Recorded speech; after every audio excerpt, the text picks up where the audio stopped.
Now that we have made sure that we have a properly connected Kinect sensor, we need to configure it for Kinect interactions. This will require some boilerplate code.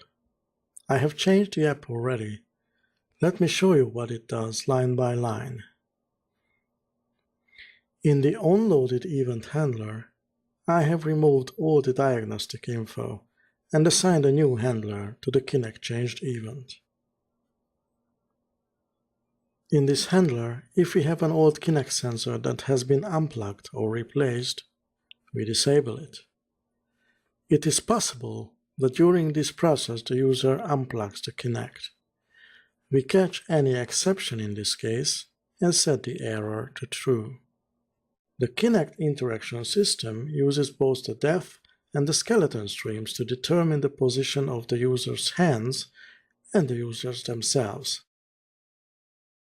Next, we set the skeleton stream to track seated users. This basically means that the Kinect can also follow our users when the lower part of their bodies is not visible or obscured. This allows the user to get much closer to the Kinect sensor, since her feet don't have to be in the picture. If the user is closer to the sensor, it also brings the added benefit of more precise open-closed hand detection and a smaller amount of space required for the installation. This can be a real money saver at trade shows.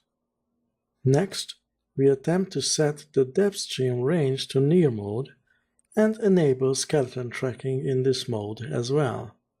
However, this setting may not be successful.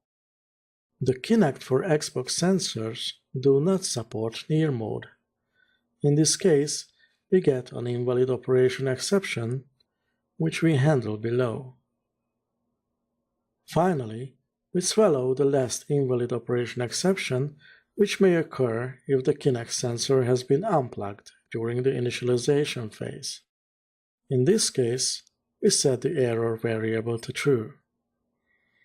And that's it. Now we have a Kinect sensor, and it is properly configured to work with Kinect interaction. It is time to put some hand cursors onto the application.